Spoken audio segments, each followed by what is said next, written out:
Hola, buenos dias, ¿qué tal? How you doing? It's Rick again. You've managed to make it through to lesson 7. Look at you, go you, well done. Give yourselves a pat on the back if you've got this far. Today we are going to talk a little bit about psychology of learning, but we're also going to look at again of your get out of jail free cards. What is a get out of jail free card? Very, very simple get out of jail free card. You're coming over the idea that you want to learn Spanish or little words of Spanish or phrases in Spanish is because when you come over, you don't want to be seen as the typical British lager lout who doesn't know a word and can just order an English breakfast or a pint of €1 beer in a frosted glass. Nothing wrong with that, by the way, the pint of €1 beer in a frosted glass. But the idea is you want to come over and you want to try and put a little bit of your personality on it and just say, look, I'm trying here. I might not have it, but I'm trying. The trouble is what will happen is when you start and you go, hola, buenos dias, ¿qué tal? They're just going to go, straight back at you. Now, what I always call that, I actually call that the rabbit in the headlights moment, because when somebody comes back at you with a load of Spanish, it just goes, rabbit in headlights moment. And that's when people start to panic. What we need to do from there is when we start to panic, is the first thing is we need to understand that that's going to happen. So first of all, don't be afraid of the rabbit in the headlights moment. Do not be afraid of it. It's going to happen. What you then need to have is you need to have some get out of jail free cards. And the get out of jail free cards is so that you can then say to the Spanish people, look, I'm not fully au fait in this language. I don't speak this language fluently. I'm actually trying.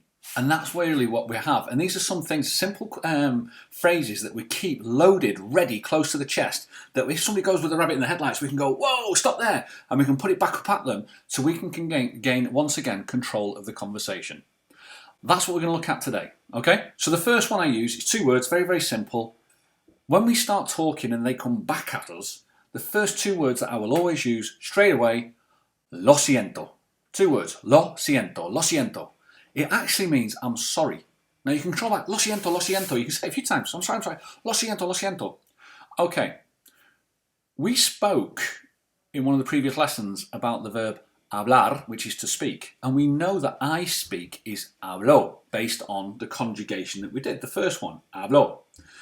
What I want to now say is I don't speak much Spanish. Hablo means I speak. No hablo means I don't speak. Now I can say no hablo español, I don't speak Spanish, but I'm not telling the truth because I've already started my journey from I don't speak Spanish to I don't speak much Spanish. This is where we are now. So now we need to do I don't speak much Spanish. Now, funnily enough, the word for much is very, very simple. Mucho. Mucho. M-U-C-H-O. As it looks, as it's spelled, as you can see it down below here, mucho. Okay. So we've got lo siento, no hablo mucho español. No hablo mucho español. 4 words. No hablo mucho español. Get rid of them. So what's the next thing we need to do? We need to say, really it would be nice to say, I am learning Spanish. That'd be nice. Because that tells people then that you're actually started the journey, you've started the path. Not that you're fluent, but that you're learning it. Okay? Now, the middle word for learning is just, later on down the line I'll explain the reason why it is this, but it's a fantastically long word, which is brilliant though. We know I am is now Estoy. Estoy. Let's use that. Estoy. I am. Estoy. We know Spanish is español. So we've got the front and the end. So now let's get this word in the middle. Learning. Okay. Aprendiendo. If you break it up, it's easy. Aprendiendo. Aprendiendo. So you could turn around and say, Estoy aprendiendo español.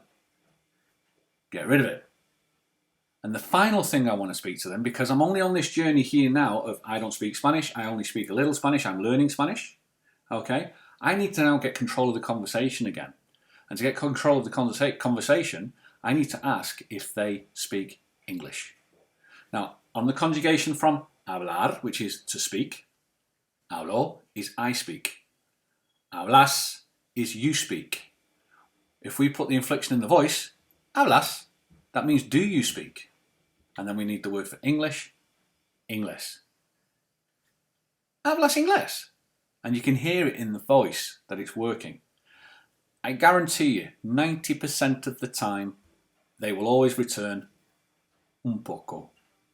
Because that means a little. And actually what happens is most people tend to speak a lot more, but just like ourselves are afraid to use it, like we're afraid to use Spanish, the Spanish might be afraid to use their English. So what they do is they set a defence mechanism up by saying un poco, because it's their like get out of jail free card for them to say, just hang on a minute, let me try, and that's how it works.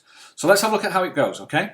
Hola, buenos días, ¿qué tal? You get that. You get the rabbit in the headlights back at you. Lo siento, lo siento. Get rid of it. 2 words, lo siento, lo siento. No hablo mucho español. You can get rid of it. Estoy aprendiendo español. Get rid of it. Hablas inglés.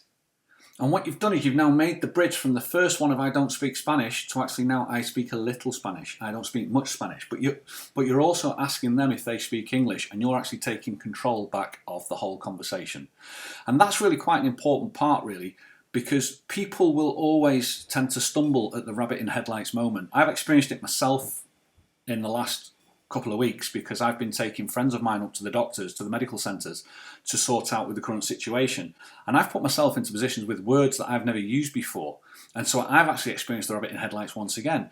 The thing about it is, as I say, straight away, don't panic. Expect it will happen, okay? If you expect it will happen, you are more prepared for it. If you then have your get out of jail free cards at the side of you ready to go straight up and show them, it actually pushes it back and creates that distance that you want where it doesn't feel that you're being smothered with a language. Okay, so that's the first part of this lesson. Let me know how you get on with that. Leave the comments below. And if you're enjoying it, again, as I said, as always, don't forget to like and subscribe. Feel free to share this to any of your friends. It's very simple. As I said, it's free for when you come over. Okay, it's important that we learn those phrases. At the moment, we need to learn those just parrot fashion. What we'll do is, depending on the success of this course, later on down the line, I'll actually explain where the word aprendiendo, for instance, comes from and why you actually say that. But at the moment, as I said, we just need to learn those sentences parrot fashion. Good luck with it. Let me know how you get on with it. As I said, as always, leave the comments below. It's great to read them. And if you're still with it, well done sticking up with it. And I'll see you on the next one. Have a great day. All the best. Adios. Ciao.